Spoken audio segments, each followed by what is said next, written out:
Welcome to Hardly, where books turn into 3 stories, refreshing your knowledge in minutes. Today, we study together The War Below, Lithium, Copper, and the Global Battle to Power Our Lives by Ernest Scheyder, in which we probe into the complex dilemma of balancing ecological preservation with the relentless demand for metals essential to green energy. Ernest Scheyder is a senior correspondent for Reuters, covering the green energy transition and the minerals that undergird it. Don't go away. Hardly the editor will be right back with the story.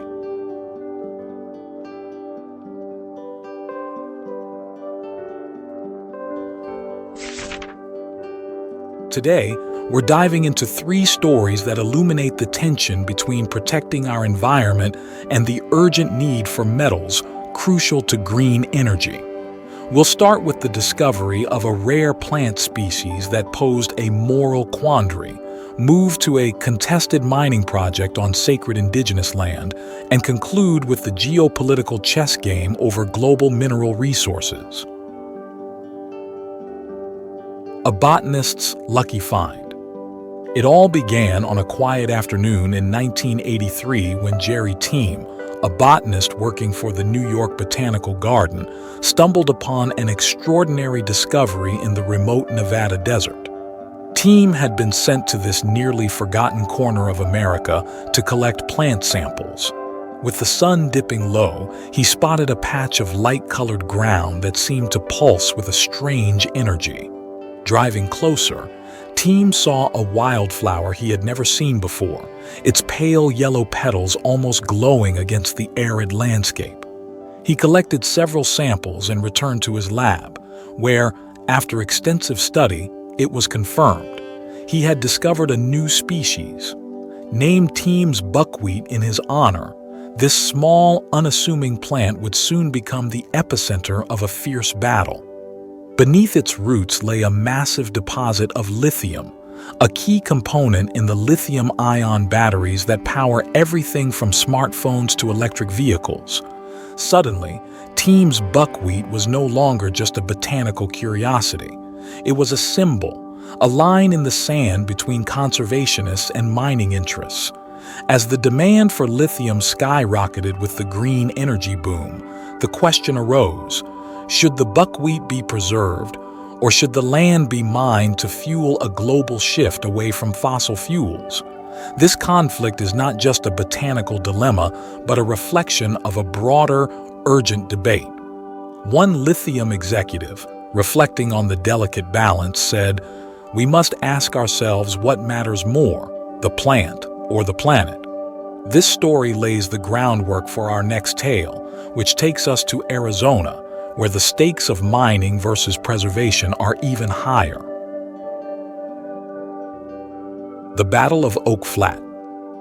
Our second story transports us to Arizona, to a land known as Oak Flat, a site sacred to the San Carlos Apache tribe. This story is not just about a place, but about a clash of values and histories.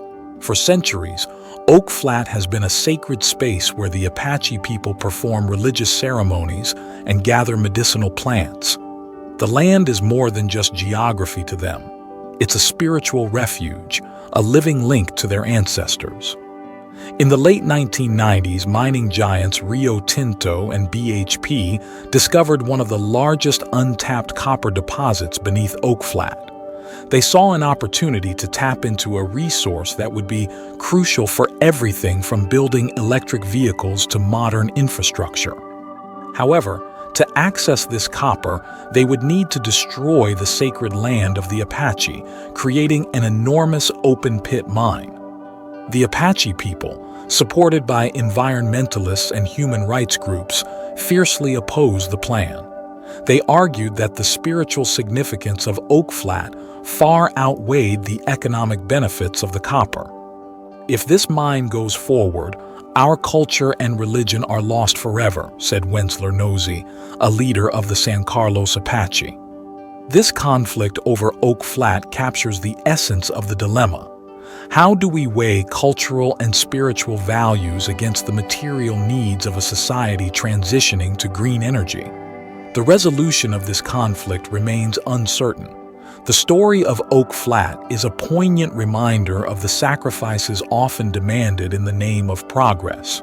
As we leave Oak Flat, our journey next takes us to the international stage, where the scramble for minerals has sparked a new kind of global conflict. The global race for minerals. Our final story shifts focus from local battles to a global stage, where countries around the world are vying for access to the rare minerals needed to fuel the green energy revolution. It's a geopolitical chess game, and the stakes are high. Countries with large mineral reserves like Chile and the Democratic Republic of the Congo have become key players in this new global power dynamic. China has aggressively secured its position by investing in mineral-rich countries and gaining control over key mining operations. This has not gone unnoticed by other global powers. The United States and Europe, keen to reduce their dependency on China, have started to explore their own mineral resources and forge new alliances. However, this scramble for minerals is not without its own set of ethical dilemmas. Consider the case of the Democratic Republic of the Congo, where cobalt, a metal crucial for EV batteries, is mined. Reports have surfaced of child labor and dangerous working conditions in the cobalt mines. The West is faced with a moral conundrum. How do they balance the need for these critical resources with the human rights abuses associated with their extraction? A European diplomat, acknowledging the ethical complexity, said, "We cannot transition to green energy on the backs of exploited children." This story of international maneuvering and moral questioning concludes our trio, each tale threading into the next, revealing the interconnected challenges of our time. As we reflect on these stories, it becomes clear that the path to a green future is fraught with difficult decisions and complex trade-offs. The path forward. The stories we've explored today highlight a stark reality. The transition to green energy is not just a technical challenge, but a deeply ethical one. The battle over Team's buckwheat, the struggle for Oak Flat, and the global race for minerals all underscore a fundamental dilemma. How do we balance the urgent need for green energy with the equally pressing need to protect our environment, cultures, and human rights? As green technologies become more integrated into our lives, these questions will only grow in importance. The answers are not easy, and they will require a new kind of thinking, one that is as concerned with ethical considerations as it is with technological innovation. We must strive to find a balance that respects both our planet and the people who inhabit it.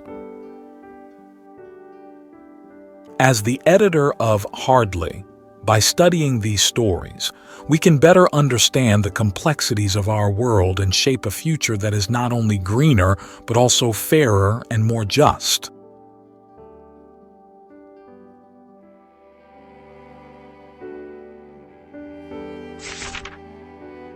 The struggle to balance ecological preservation with the demand for metals essential to green energy is a complex and multifaceted issue.